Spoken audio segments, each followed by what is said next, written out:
Voilà, merci. Nous allons débuter nos auditions, si vous voulez bien prendre place.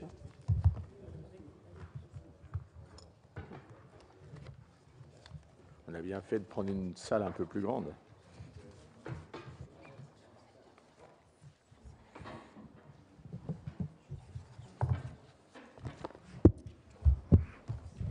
Voilà, mes chers collègues, nous reprenons cet après-midi les auditions de notre commission d'enquête sur l'impact économique et financier de la pollution de l'air. La commission d'enquête a souhaité que notre réunion d'aujourd'hui soit ouverte au public et à la presse. Un compte-rendu en sera publié avec le rapport. J'attire l'attention du public sur le fait qu'il est tenu d'assister à cette audition en silence. Toute personne qui troublerait les débats, par exemple en donnant des marques d'approbation ou d'improbation, sera exclue. Cette audition fait par ailleurs l'objet d'une captation audiovisuelle. Elle sera diffusée sur le site internet du Sénat. J'en viens à notre réunion. Nous commençons par l'audition de M. Martial Sadier, député de la Haute-Savoie, président du Conseil national de l'air, et de Mme Edwige Duclé, chef du bureau de la qualité de l'air à la Direction générale de l'énergie et du climat. Nous avons déjà eu l'occasion d'entendre Mme Duclé, qui est donc encore sous serment. Je vais maintenant, conformément à la procédure applicable aux commissions d'enquête, demander à M. Sadier de bien vouloir prêter serment. Je rappelle pour la forme qu'un faux témoignage devant notre commission serait passible des peines prévues aux articles 434, 13, 14 et 15 du Code pénal. M. Martial Sadier, prêtez serment de dire toute la vérité, rien que la vérité. Levez la main droite et dites « je le jure ». Je le jure. Je vous remercie. Monsieur le Président, Madame, à la suite de votre exposé introductif, ma collègue Leïla Aïchi, rapporteure de la commission d'enquête, vous posera un certain nombre de questions, puis les membres de la commission d'enquête qui nous ont rejoints, et je les en remercie, vous solliciteront à leur tour, et nous avons devant nous une petite heure. Je vous remercie, vous avez la parole. Merci, Monsieur le Président, Madame la rapporteure, Mesdames, Messieurs les sénateurs. Permettez-moi de saluer peut-être plus particulièrement un collègue parlementaire de Haute-Savoie. Merci d'auditionner, Monsieur le Président, Madame la rapporteure, le Conseil national de l'air à travers son président. Je suis effectivement accompagné de Madame Duclé, qui est le chef de bureau de la qualité de l'air, le bureau de la qualité de l'air étant le bureau auquel est rattaché le secrétariat technique et administratif du Conseil national de l'air. Rapidement, je voudrais rappeler que ce Conseil national de l'air est issu de la volonté des législateurs, puisqu'il a été créé par la loi sur l'air de 1996 et qu'il a été modifié dans son esprit et dans sa composition par voie réglementaire suite aux lois Grenelle. C'est à la suite des lois Grenelle et de leur mise en œuvre, notamment sur le volet réglementaire, que Nathalie Kosciusko-Morizet, alors ministre de l'Environnement, m'a nommé président du Conseil national de l'air et a remodelé la composition pour l'ouvrir. Il compte 48 membres et il s'est notamment ouvert à cette occasion par voie réglementaire suite à la volonté du législateur et du gouvernement, plus largement à la société civile et notamment aux syndicats, pour ne prendre qu'un exemple. Mon mandat s'est poursuivi jusqu'en juin 2014, puisqu'il s'agit de mandat de 3 ans. Et j'ai été reconduit dans mes fonctions il y a quelques jours, le 2 juin 2015, par Madame Ségolène Royal. Je voudrais donc, au nom de l'ensemble des membres du Sénat, remercier à la fois Madame Kosciusko-Morizet et Madame Ségolène Royal pour leur confiance respective. Le CNA, durant cette période, alors il y a eu une année d'interruption entre la fin du mandat et puis celle-ci. C'est une première remarque qui est inhérente souvent à plusieurs instances nationales où la complexité de la procédure administrative pour remettre en route les décrets, les nominations, les saisines des différentes instances que compose le Sénat, je pense aux associations des régions, des départements, des élus locaux, intercommunalités ou syndicats, pour le peu qu'il y ait des élections et de renouvellement de mandat, ça facilite pas forcément, et donc ça prend toujours un peu trop de temps. Donc c'est une première remarque, mais qui, je crois, est inhérente à l'ensemble de la République et à plusieurs structures, ce qui explique l'interruption, entre guillemets, d'une année.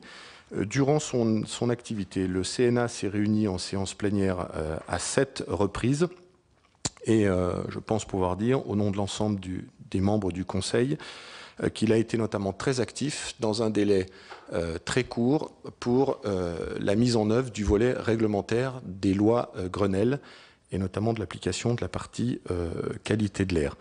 Nous avons donné un avis sur l'ensemble des volets réglementaires, qu'il s'agisse des décrets et des circulaires.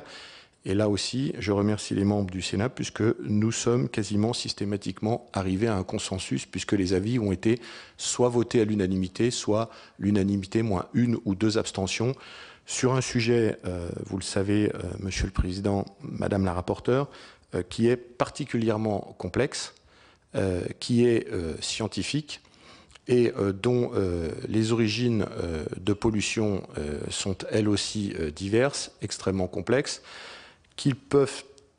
on a souvent une différence entre les zones d'émission et les zones où les populations sont concentrées et respirent de l'air vicié ou en tout cas dépassant les normes, qu'il y a des sources d'émissions naturelles, je pense aux Antilles, je pense aux effluents également marins, qu'il y a une complexité entre les pollutions directes et des pollutions indirectes, donc de rang primaire ou de rang secondaire. Bref, c'est un sujet, encore une fois, particulièrement compliqué à aborder et dont le CNA, je pense, aura participé à la première partie de la sensibilisation de la pollution. Nous avons toutes et tous à l'esprit des pollutions un peu lointaines dont on ne parle plus, je pense le plomb, je pense au soufre. Nous avons été capables ensemble, je parle de l'Union européenne et de la France, de faire en sorte que sur les 20 dernières années, on ait quasiment fait disparaître le SO2 et le plomb à hauteur de 97 à 98%. C'est un encouragement, cela prouve que c'est possible, mais nous savons par ces exemples passés qu'il y a la période de sensibilisation, de prise de conscience, d'identification très claire des sources de polluants, d'identification très claire des mesures, de la mise en œuvre des mesures et le temps nécessaire pour avoir les résultats. Je pense que les différents travaux des différents gouvernements, parce qu'à titre personnel, et vous avez compris, compte tenu de mon positionnement et de ma renomination par Madame Royal, que je fais partie de ceux qui pensent que la pollution de l'air ne connaît pas les frontières communales, intercommunales, départementales, régionales et même des différents pays de l'Union européenne, et que quel que soit le jeu de l'alternance d'un pays démocratique, c'est dans la durée, et donc à travers plusieurs gouvernements et probablement plusieurs sensibilités politiques que l'on arrivera ensemble à relever le défi de la qualité de l'air. C'est vraiment dans cet état d'esprit que travaille le Conseil national de l'air. Nous avons, je crois, aussi modestement contribué à la mise en œuvre des plans de protection de l'atmosphère, nouvelle formule, issue là encore des lois Grenelle.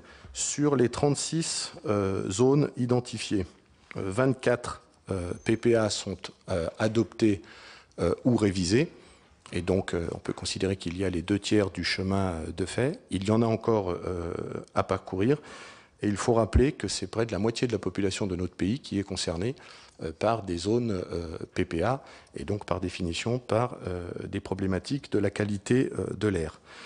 À titre personnel, mais je crois que ce l'est partagé aussi par le Conseil national de l'air dans son ensemble, je pense que nous pourrions encore progresser dans l'analyse globale de la qualité de l'air et du réchauffement climatique.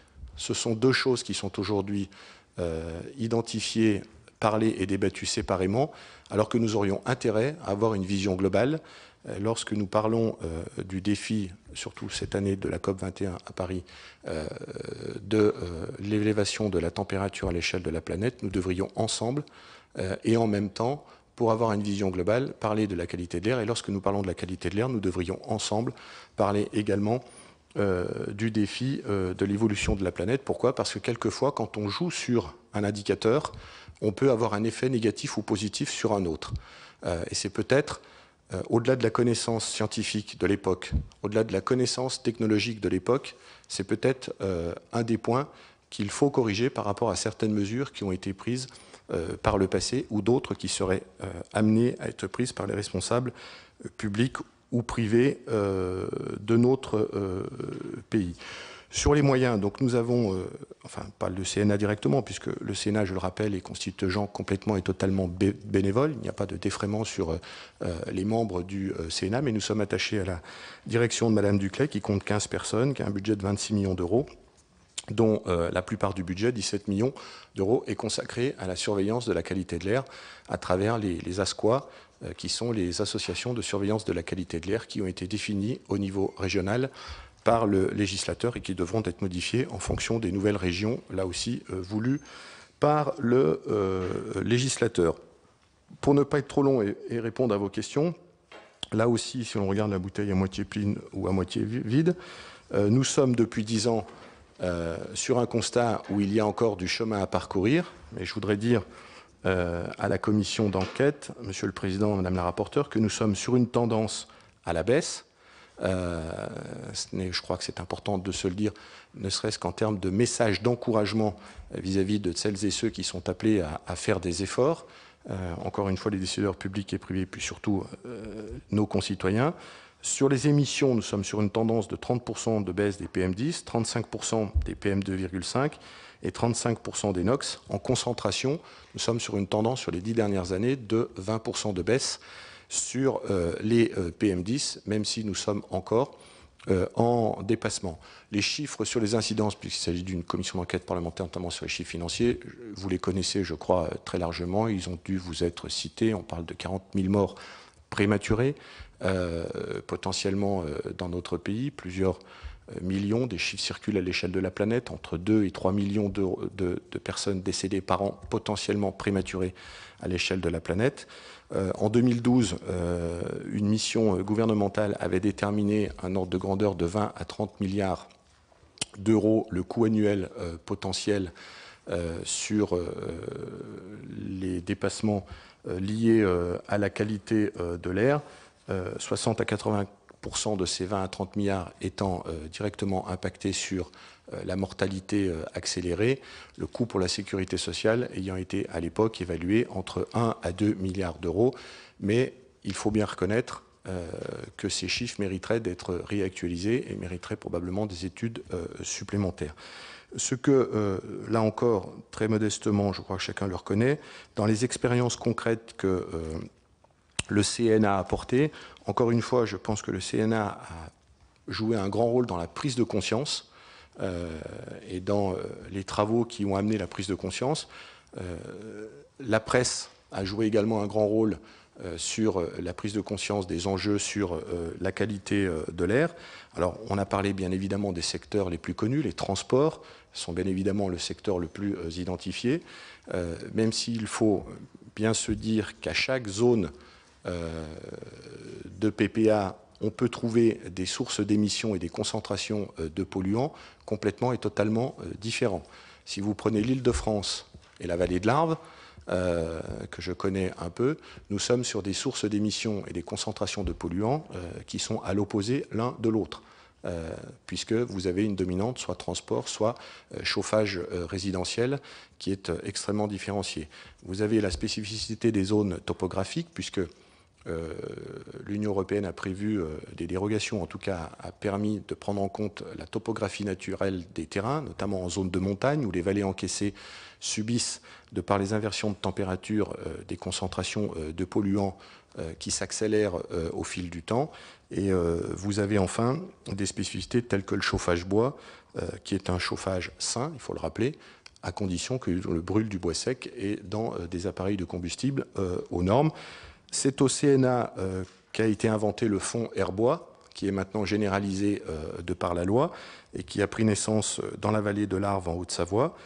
Je crois que ce fonds Airbois a été souligné comme exemplaire par l'ensemble des acteurs, puisqu'il réunit à la fois l'État, à travers l'ADEME, mais la région, Rhône-Alpes, le département de la Haute-Savoie et l'ensemble des communautés de communes qui sont concernées par le périmètre du PPA de la vallée de l'Arve. Le CNA avait porté un avis extrêmement favorable pour une prime à la casse des véhicules, et le débat avait notamment porté sur la nécessité d'accélérer le renouvellement du parc vieillissant. Alors, suivant les chiffres, on parle de 10 à 13 millions de véhicules vieillissants, et notamment sur le débat des vieux diesels, qui émettent beaucoup de particules parce qu'ils n'étaient pas équipés en filtre à particules. Et donc le CNA avait émis un avis favorable, une prix la casse, et notamment sur le débat de la fiscalité, le CNA avait souhaité que toute augmentation de la fiscalité du diesel puisse être alimentée et aller une contribution à 100% sur le renouvellement et l'accélération du renouvellement des vieux moteurs diesel, étant entendu que sur un plan social, il est évident qu'on ne roule pas avec un vieux véhicule par plaisir. Qui plus est, quelquefois, quand il y en a deux dans la famille, c'est tout simplement parce que les gens n'ont pas les moyens de faire autrement, doublé du fait qu'il y a la notion de trajet domicile-travail, les véhicules modernes électriques étant adaptés pour des trajets très courts, mais n'étant pas aujourd'hui adaptés pour des trajets très longs. Enfin, j'en termine en m'excusant d'avoir été trop long, le CNA a, je crois, participé à la sensibilisation du milieu agricole, qui est un secteur qui prend une part directe ou indirecte à travers des émissions, même si je ne jette pas la pierre au monde agricole, parce que bien souvent les agriculteurs ne sont pas forcément informés. Il reste un gros travail de sensibilisation à faire dans ce secteur de l'agriculture.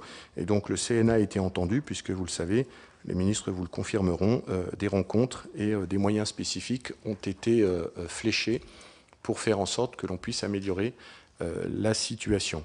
Vous le savez aussi qu'un certain nombre de nos zones frontalières subissent des émissions de particules qui proviennent des autres États membres de l'Union européenne. Il y a donc nécessité, à notre sens, au-delà de ce que la France fait et de ce que la République française serait amenée à décider, qu'il y ait une vision transversale de l'Union européenne. L'Union est dans son rôle, me semble-t-il, en fixant un certain nombre de normes. Elle serait aussi inspirée, me semble-t-il, à rappeler aux différents États membres que l'air circule dans tous les sens et au-delà des frontières. Voilà, Monsieur le Président, Madame la rapporteure, en introduction, ce que je souhaitais vous dire au nom du CNA. Merci, Monsieur le Président. Les membres du Sénat ici présents vous remercient, parce que vous avez beaucoup évoqué le CNA, et quand vous le prononcez rapidement, il pourrait y avoir confusion, pour ne pas dire ambiguïté. Donc, voilà, mais nous sommes dans un moment d'audition, donc je vous propose, puisque nous sommes assez nombreux aujourd'hui, comme je l'avais évoqué dans mon propos introductif, de donner la parole à Madame la rapporteure. Merci de votre exposé. J'aurais, pour commencer, donc 3 questions à vous poser. La première, tout à l'heure, vous avez précisé que vous parliez d'une manière globale d'une baisse significative à peu près de 20% pour un ensemble de polluants. Est-ce que vous pourriez le préciser, compte tenu du fait que dans l'ensemble des auditions que nous avons pu faire, on nous a précisé une évaluation en gros à 1400 polluants dans l'air? Est-ce que ce que vous dites correspond à une analyse exhaustive des polluants? Est-ce que vous avez intégré dans cette baisse que vous considérez comme significative les effets cocktails? Ça, c'est ma première question. La deuxième question, tout à l'heure, vous avez également soulevé le fait que les agriculteurs étaient peu informés. Comment vous l'expliquez, enfin, l'impact donc de la pollution et de l'emploi de pesticides et de produits phytosanitaires? Comment vous expliquez cette absence, enfin ce peu d'informations que les agriculteurs ont? Et que pensez-vous de la suppression de l'écotaxe? Je vous remercie. Alors, Madame la rapporteure, Monsieur le Président, alors pour préciser effectivement mes propos, le Conseil national de l'air, Monsieur le Président, a très fortement et essentiellement travaillé au regard de la mise en œuvre du Grenelle de l'environnement, qui n'était pas exclusivement tourné vers le contentieux européen, mais la priorité des travaux du CNA, suite aux lois Grenelle, a été de répondre aux dépassements spécifiques, notamment en matière de PM10, dans 11 zones françaises de tête.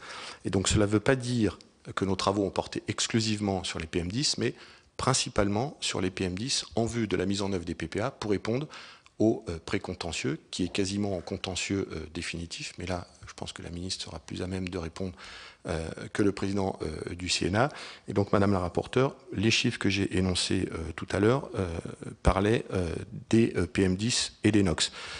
En termes d'émissions et de concentration, le 20%, c'est 20%. Alors moi, je ne suis pas scientifique, hein, je ne fais que répéter ce que les instituts scientifiques me donnent. C'est 20% de baisse sur la concentration en moyenne des PM10. Et on parle de l'effet émission, 30% d'émissions sur les PM10 et 35% sur les PM2,5 et 35% sur les NOx. Mes propos, effectivement, vous avez raison, ne parlaient en rien des effets cocktails et de l'ensemble des autres polluants que l'on est appelé à retrouver. Je rappelle qu'aujourd'hui, on est sur une injonction, même si nous ne sommes pas là pour travailler aux ordres de l'Union européenne, mais dans l'intérêt sanitaire de nos populations. Mais nous sommes sur une injonction européenne et précontentieux sur les PM10, que va arriver probablement les NOx, et que probablement avec l'évolution scientifique et le réchauffement climatique, dans quelques années, on parlera de l'ozone, et puis il y aura probablement un autre président ou présidente du Sénat avec une autre commission d'enquête parlementaire qui parlera de je ne sais quel autre polluant qu'on ne connaît pas forcément aujourd'hui, mais que les évolutions technologiques, les qualités de mesure de plus en plus fines feront apparaître, et la connaissance scientifique sur la santé feront apparaître dans les décennies à venir. Sur l'agriculture,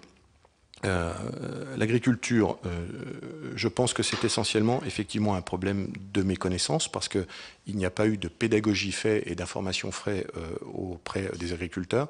Et là aussi, en ce qui concerne les travaux du CNA, nous ne parlons pas des pesticides, nous parlons essentiellement de l'ammoniac, parce que 98% des émissions issues du monde agricole sont des émissions d'ammoniac, l'ammoniac étant un précurseur de particules fines. Il y a aussi des choses un peu plus complexes sur le travail du sol lorsqu'il fait sec. Mais là aussi, pour être un ancien du monde agricole, c'est compliqué de travailler quand il pleut dans le monde agricole. Donc là aussi, ce sont des choses qui sont extrêmement compliquées. Et notamment, il y a tout un travail à faire sur la méthanisation et sur le renouvellement des matériels agricoles pour faciliter l'enfouissement des effluents d'élevage lors du renouvellement de matériel qui permettrait de limiter très fortement les émissions d'ammoniac. Je pense encore une fois, à titre personnel, je crois que là aussi c'est partagé par les membres du CNA, qu'on est plus dans un manque d'information que dans un manque de volonté. Et l'engagement des ministres de l'Agriculture et de l'Environnement sur une table ronde commune et sur les 20 millions d'euros, mais je m'excuse, c'est pas à moi de le dire, c'est plutôt à eux, mais qui ont été dégagés pour encourager le monde agricole et sensibiliser, me semble-t-il, va dans le bon sens. Voilà. Enfin, sur l'écotaxe, Madame la rapporteure, le CNA n'a pas travaillé ni émis d'avis sur le CNA, et donc comme je m'exprime au nom de cet instant, je ne me permettrai pas de faire quelques commentaires que ce soit sur l'écotaxe. Je vous remercie. Je me tourne une première série de questions de certains des collègues présents. Madame Keller. Oui, merci beaucoup. Merci, Monsieur le Président du CNA. Cher Martial, Madame le rapporteur, Monsieur le Président, merci de me donner la parole. Vous avez évoqué les 36 zones identifiées PPA, 24 PPA en place. Est-ce qu'on a déjà du recul sur l'évaluation de ces PPA, leur caractère partiel ou leur puissance, puisque ce qui est important dans ces processus d'amélioration, c'est l'interactivité, hein, les allers-retours. Deuxième réflexion, vous avez là pour le coup donné un avis très clair sur la prime à la casse pour faire sortir du parc les véhicules les plus polluants, notamment les vieux véhicules diesel. Quid ? Où en est-on ? Puisqu'il n'y a pas de mesures importantes. Enfin, quelle serait votre recommandation opérationnelle pour accélérer ce processus de retrait qui aurait une contribution a priori très forte à l'amélioration de la qualité de l'air ? Et peut-être une idée sur son financement aussi. Alors, Madame, sur les PPA, d'abord les PPA sont valables pour une durée de 5 ans et ils doivent faire l'objet d'un bilan au terme des 5 années. Le premier PPA nouvelle formule issue de la loi Grenelle a été le PPA de la vallée de l'Arve, celui qui est en Haute-Savoie, Ça a été le seul PPA, je me permets de le rappeler à la commission d'enquête, où les élus locaux ont accepté que l'enquête publique, puisque les PPA sont soumis à enquête publique, ait lieu pendant la campagne présidentielle et législative de 2012. Il n'y a aucun autre territoire qui a encouragé, si vous me permettez cette expression, le préfet du département à lancer l'enquête publique et donc à assumer les mesures du PPA avant l'échéance électorale. Et on sait très bien que l'échéance électorale, il faut un certain temps pour que la mécanique se remette en route. Et donc ce qui explique qu'après 2012, 2013, 2014, 2015, il y ait 26 PPA et aujourd'hui les PPA sont en train de monter en puissance. Donc pour répondre très clairement à la question, il n'y a pas aujourd'hui de véritable bilan de la mise en œuvre des PPA puisque c'est encore un petit peu tôt. Le seul qui aujourd'hui pourrait faire l'objet d'un véritable bilan chiffré, c'est le PPA de la vallée de l'Arve, où il y a notamment le fameux fonds Herbois qui a dépassé les 1500 appareils de chauffage défectueux remplacés, qui je crois marche très très bien, et sur lequel il y a eu également un arrêté préfectoral interdépartemental pour limiter la circulation des poids lourds Euro 3 en pic de pollution, ainsi qu'un arrêté calé sur les horaires d'hiver d'abaissement de la vitesse de 130 à 110 km/h sur l'autoroute et de 110 à 90 km/h sur les voies rapides, doublé d'un travail avec les collectivités territoriales pour limiter le salage sur les routes, puisque l'ensemble des collectivités territoriales se sont engagées à limiter l'épandage de sel sur les routes en identifiant des tronçons de kilomètres de route où le salage est raisonné, voire même complètement et totalement supprimé.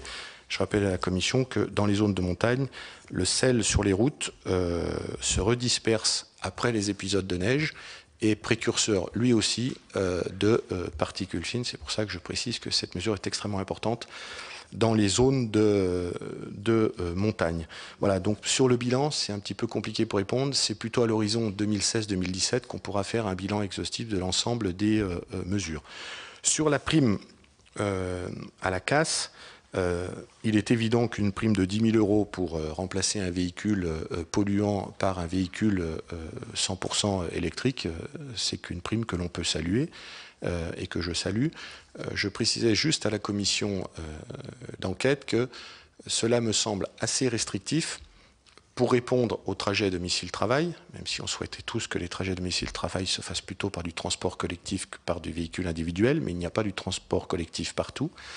Ensuite, suivant les distances, le 100% électrique n'est pas adapté. Et enfin, ce que je voulais dire tout à l'heure, c'est que si l'on a encore 10 à 13 millions de véhicules, diesel ou essence d'ailleurs, extrêmement vieux, extrêmement pollués, notamment dans les milieux urbains, souvent, ça s'adresse à des familles qui n'ont pas les moyens aujourd'hui de remplacer par un véhicule 100% électrique, malgré la prime de 10 000 €. Voilà. Et donc, à l'époque de l'augmentation des 2 centimes d'euros du gasoil, puisqu'on sait qu'un centime d'euro, c'est à peu près 300-350 millions d'euros, il avait été préconisé par le CNA que ces 2 centimes d'euros soient totalement réinjectés pour créer une prime au renouvellement. Ce n'est pas dans la culture française, mais je dois informer la Commission que c'est en Espagne, je crois, parce que Bercy, pour être très clair, ne supporte pas les primes au renouvellement, puisque ça crée un tuyau qui n'a pas de limite. En Espagne, la culture de la République permet d'afficher une somme, et lorsque la somme est épuisée, on attend l'année d'après. Voilà.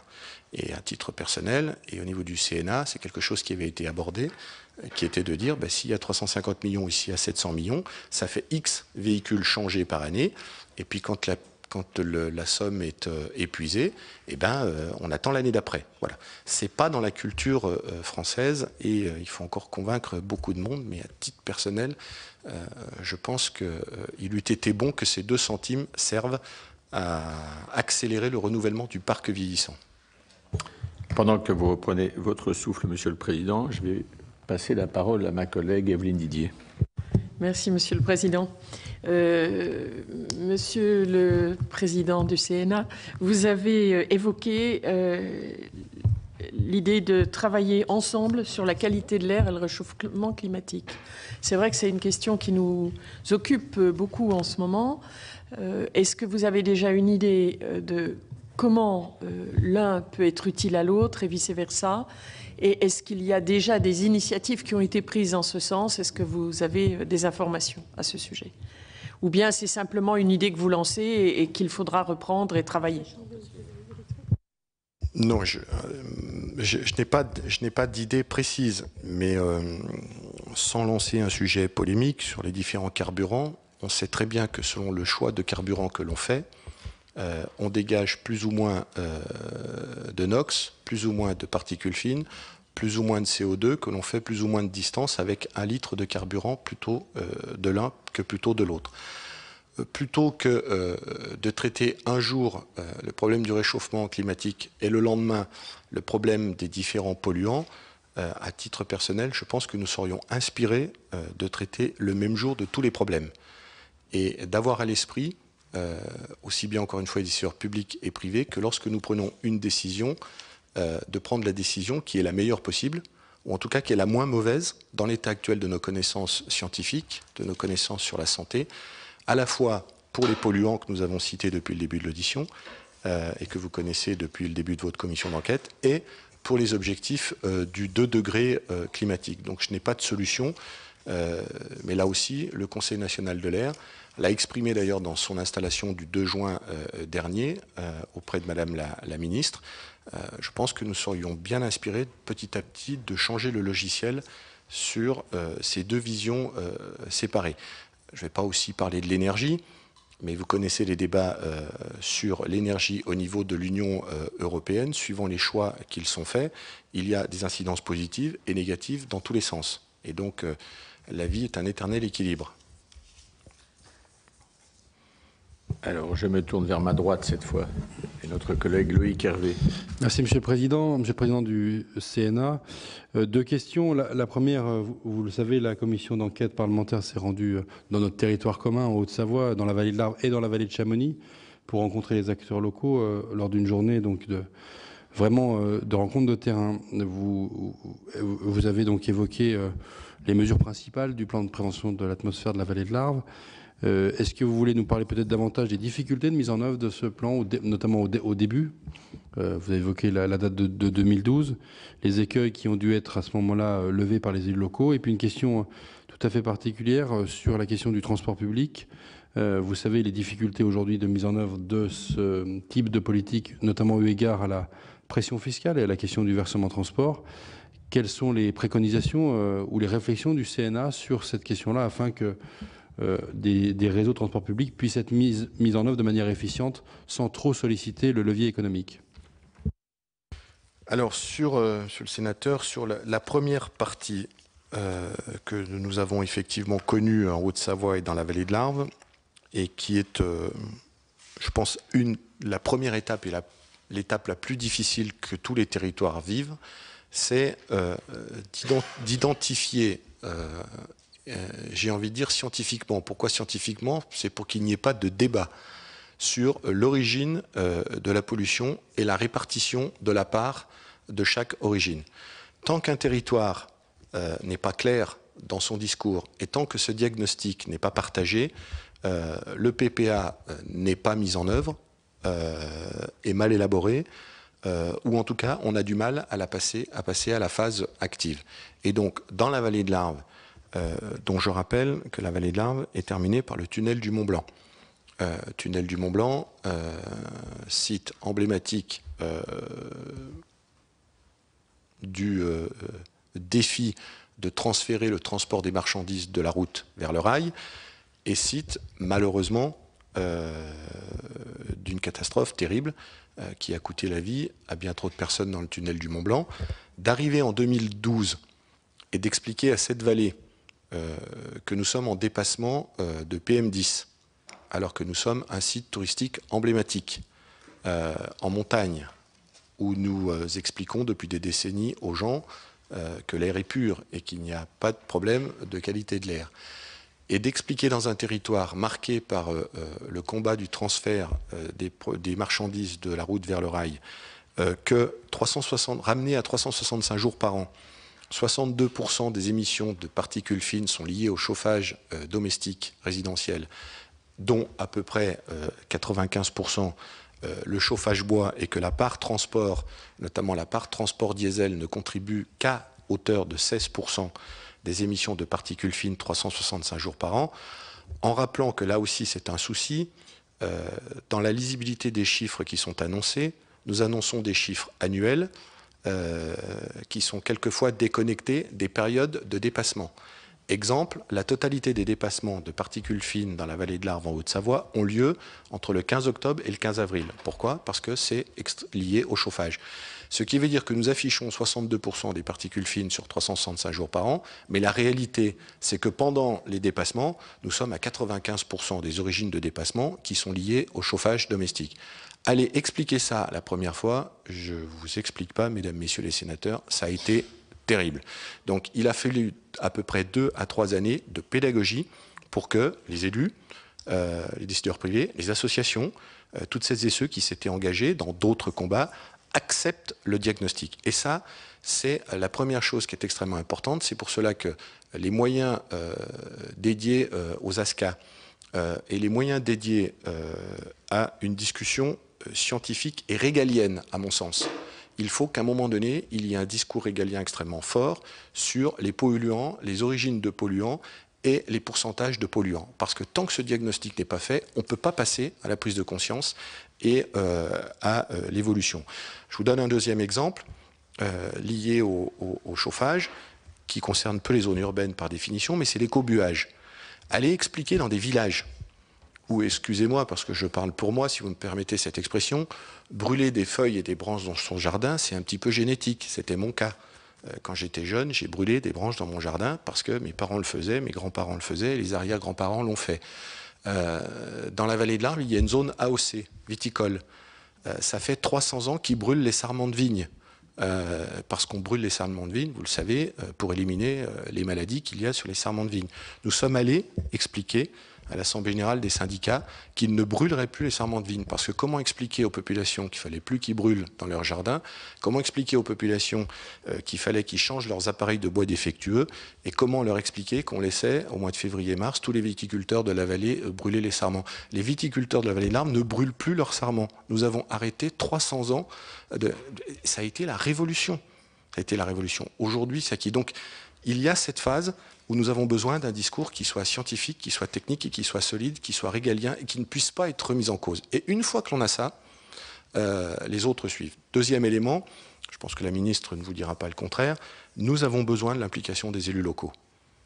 Rien ne peut se faire, voilà, la République est là pour donner les grandes orientations, pour donner le cadre légal des PPA, mais le PPA de Paris, de Lille, de Lyon, de Marseille, de la vallée de l'Arve ne peuvent pas être les mêmes PPA, c'est pas possible. Et nous avons besoin de l'implication de tous les étages de la fusée, de la région, du département, des communautés de communes et communautés d'agglo et des maires.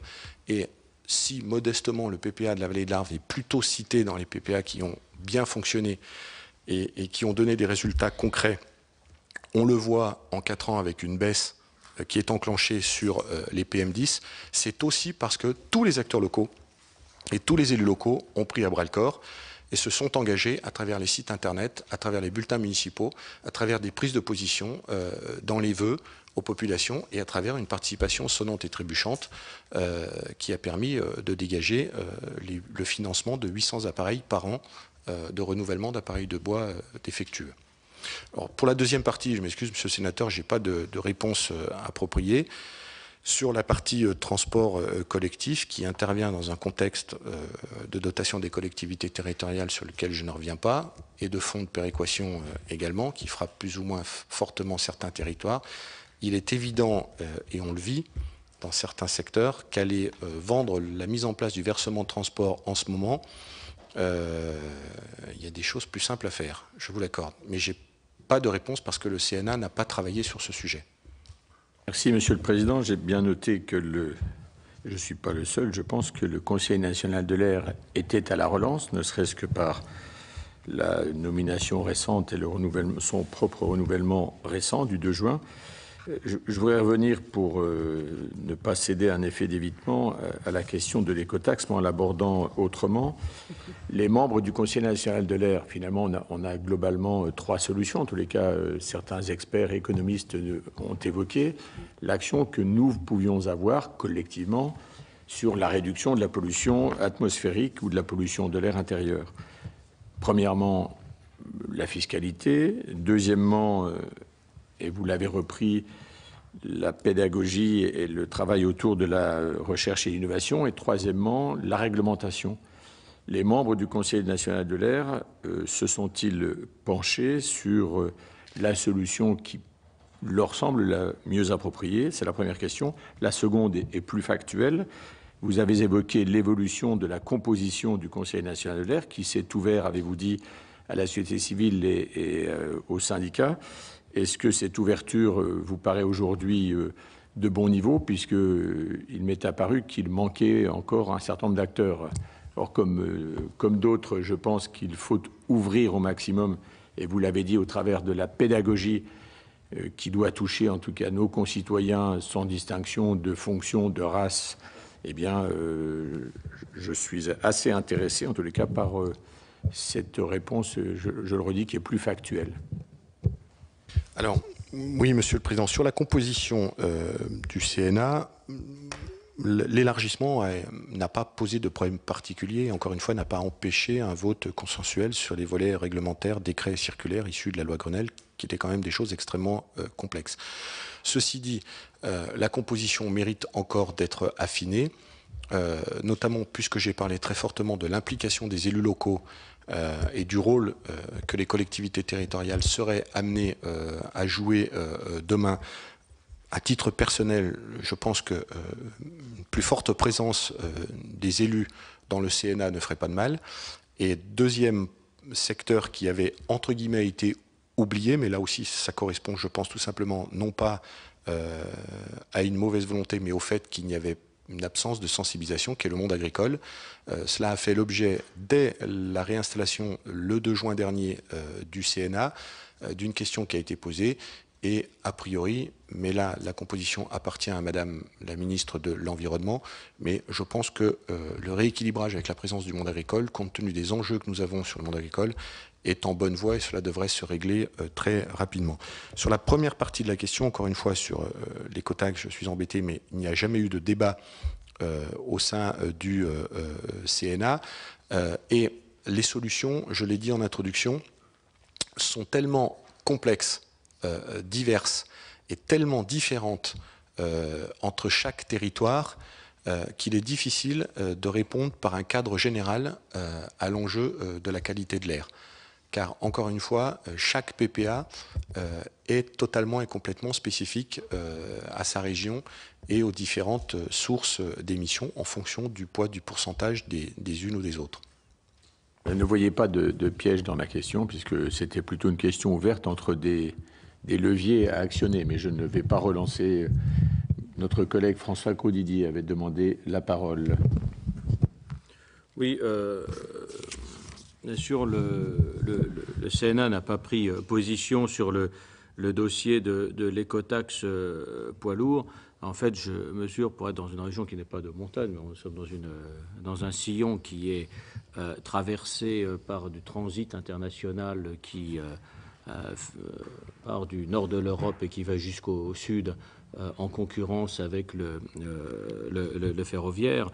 On constate aujourd'hui le désappointement de nos administrés qui à la fois sont imposés dans nos agglomérations de plus en plus et au maximum aujourd'hui du versement transport dans les agglomérations, quoi, qui touche les PME et les grosses entreprises, quoi, tous les employeurs publics et privés, mais également qui sont aujourd'hui dire sous la menace de nouveaux péages instaurés sur les trajets pendulaires. Je parle de ma collègue notamment sur les transports pendulaires transfrontaliers et qui effectivement le comprennent d'autant plus mal que le transit international a été exonéré de sa contribution, je veux dire, au coût économique et environnemental du transport. Donc ça fait un élément d'incompréhension de plus. On parlait de la clarté nécessaire du discours public. effectivement, il doit être clair sur les parts respectives du chauffage, de l'industrie, tous les usages domestiques, du transport dans la pollution de l'air, et en même temps éviter que la responsabilité de l'un ne cesse d'exonérer l'autre. Ce n'est pas parce que le chauffage est grandement responsable que les automobilistes ou les routiers n'y sont pour rien, et inversement. C'est toujours la responsabilité collective, même si la part de responsabilité collective de chacun doit être parfaitement identifiée et réduite pour chacun. Sur la question qui est souvent celle qui fait le plus de débat dans la société, qui est souvent le transport automobile et la part respective de l'essence et du diesel. C'est évident que lorsqu'on a mis en place le bonus-malus, qui a été certainement la fiscalité, la forme de fiscalité écologique la plus efficace pour modifier ou accompagner les mouvements des consommateurs, on a fait le choix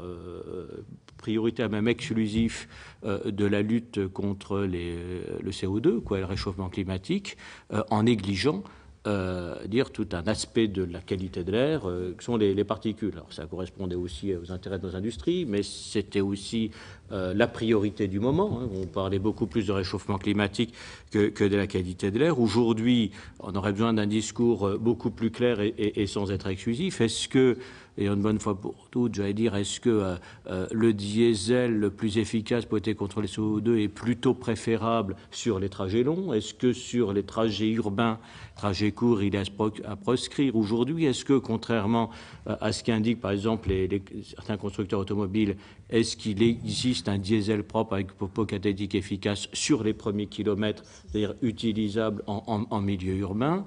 On entend aujourd'hui tout et son contraire, ce qui brouille complètement les messages et souvent laisse penser à nos concitoyens qu'en fait qu'il n'y a aucune vérité, qu'il n'y a que des prétextes à des ponctions supplémentaires ou à l'obligation de nouveaux modes de consommation. Je crois que tout ça, alors est-ce que le CNA peut contribuer ou a déjà contribué à clarifier le débat, notamment sur cette question.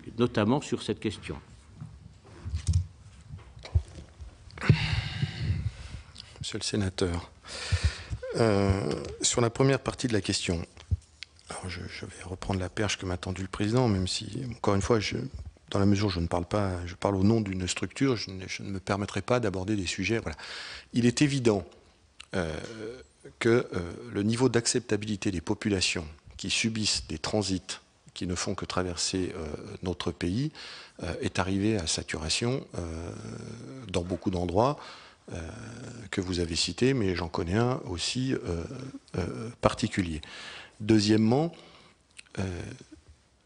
j'ai repris l'exemple, et à travers mes propos tout à l'heure, j'ai dit qu'au CNA, il y avait un consensus pour que, potentiellement, une augmentation de la fiscalité du diesel soit affichée très clairement à 100% sur le renouvellement du parc.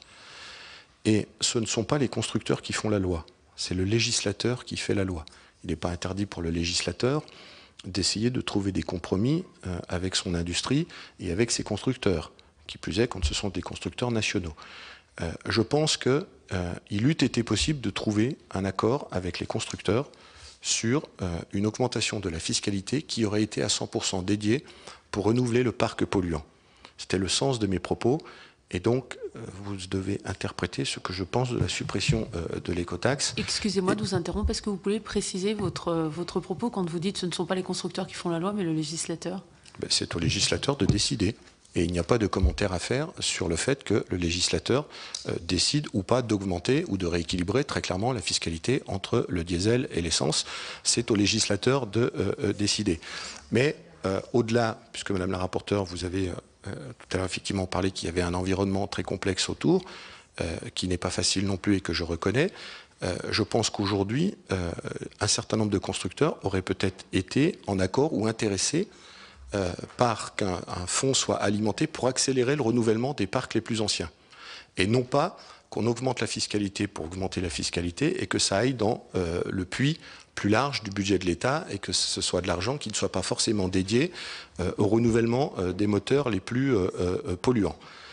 Ça, c'est un discours qui est consensuel au sein du Sénat, et pour avoir beaucoup discuté avec les constructeurs, c'était à une époque quelque chose qui aurait probablement peut-être été possible de trouver un compromis, un consensus avec tout le monde. Il est peut-être d'ailleurs pas trop tard sur ce sujet. Et donc, toute source de financement qui est portée sur les particuliers, sous forme d'imposition directe ou indirecte, et qui irait contribuer à remplacer la suppression de l'écotaxe, est effectivement vécu comme une injustice par nos concitoyens. Mais là aussi, je ne fais pas plus de commentaires en tant que président du CNA. Sur la deuxième partie, entre le gasoil et l'essence, moi, très clairement, et le CNA n'est pas un institut scientifique. Il y a des instituts scientifiques, dont certains sont agréés par l'État, dont certains sont sous tutelle de l'environnement, qui donnent les homologations ou pas, notamment des filtres à particules. Et ce que l'on peut dire aujourd'hui, qui est, je crois, consensuel au-delà du débat des uns et des autres, c'est qu'avec 1 litre de gasoil, on fait 20% de distance de plus qu'un litre d'essence, qu'avec du gasoil à quantité équivalente, on dégage 15% de CO2 en moins, qu'en revanche, par contre, sur les émissions de NO2, le gasoil est moins performant que l'essence.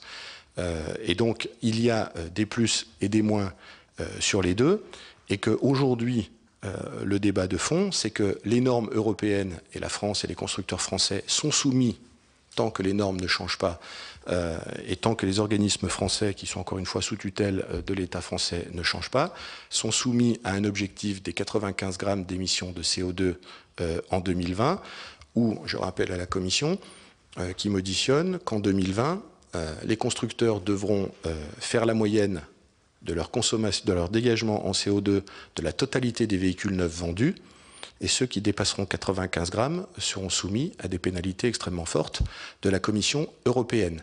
Et donc, je ne fais pas de commentaires, mais comment reprocher à des constructeurs qui essayent et qui investissent plusieurs milliards d'euros dans des technologies qui consistent, en 2020, à respecter la norme des pays et de l'Union européenne dans lesquels ils vendent des véhicules.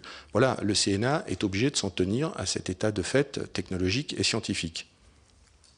Merci, Monsieur le Président. Une très courte et dernière question. Oui, alors une très courte dernière question touche à la fin, et c'est une question qui n'a pas été abordée, ou très peu, je crois, juste avant que j'arrive, mais en parlant des autres polluants, là on s'est concentré essentiellement sur le CO2 et sur les particules, sur les autres facteurs polluants, et notamment ceux qui sont plus difficiles à apprécier, parce que je pense notamment à toutes les substances, notamment cancérogènes, aux pesticides, aux résidus de chimiques. Quelle est votre appréciation? Quelles sont vos réflexions? Quel est votre constat?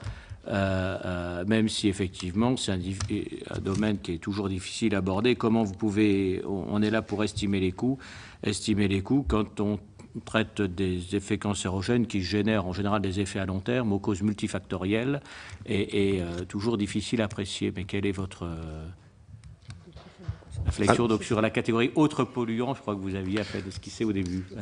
Alors, comme je le disais à la Commission, c'est vrai qu'on est particules fines. Les NOx arrivent, très clairement, puisque la Commission va s'occuper des NOx assez rapidement. Le grand polluant d'après-demain, c'est l'ozone, puisqu'on voit bien qu'on a quelques chiffres. Et puis après, il y a les cocktails évoqués par Madame la rapporteure.